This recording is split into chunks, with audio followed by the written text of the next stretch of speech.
Ce jour-là, le vieux Moreau est furieux. Sa sœur au village vient de lui livrer une charge de parentalité supplémentaire.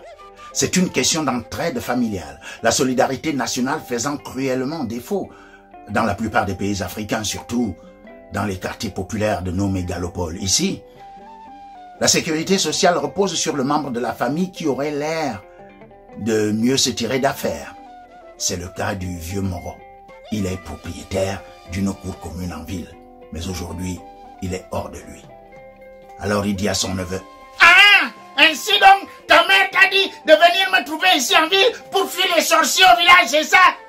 Oui, tonton. Bing, bang, bang. Espèce d'abruti, tu ne sais pas qu'il y a des sorciers en ville ici aussi, hein? Le dernier sorcier en date, c'est le coronavirus. Il n'est pas encore arrivé au village. Tu aurais mieux fait de rester là-bas. Parce que je suis déjà responsable de 8 enfants dans cette cour. Avec ma femme et moi, on est 10. Toi, on va te mettre où, hein? Maintenant, nous sommes 11. Ce n'est plus une famille que j'ai, c'est une équipe de football. Voici donc la règle du jeu dans mon équipe.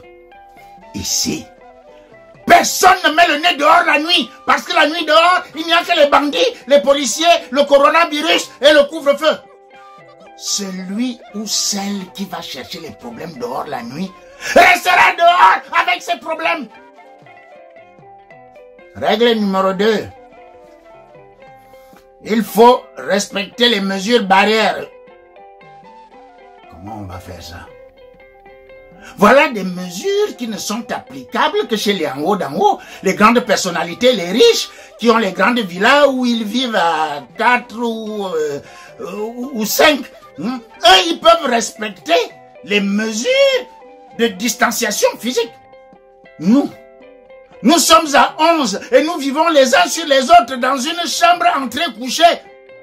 Comment allons-nous faire pour appliquer les mesures de distanciation physique, hein? Il faut se laver régulièrement les mains, d'accord? Mais il n'y a pas d'eau courante dans la cour commune ici. Il faut aller chercher l'eau au puits. La corvée d'eau revient donc au dernier venu. Il faut toujours sortir masqué. Ah, là, on a un autre problème. Maman ne peut plus vendre les beignets dehors à cause du confinement. Elle n'a pas d'argent, moi non plus, je n'ai plus d'argent. Je suis manœuvre et tous les chantiers sont fermés à cause du confinement. Je suis au chômage, je ne suis pas payé et je n'ai aucune aide sociale.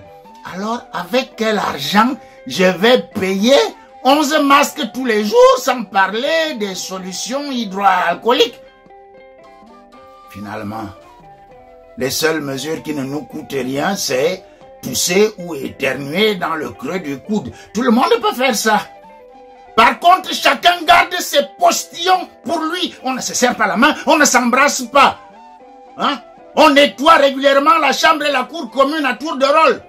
On veille à ce qu'il y ait toujours de l'eau dans le fût pour se laver régulièrement les mains avec du savon. Voilà tout ce qu'on peut faire. Pour le reste, on s'en remet à Dieu. Sinon, comment on va faire? Violente question.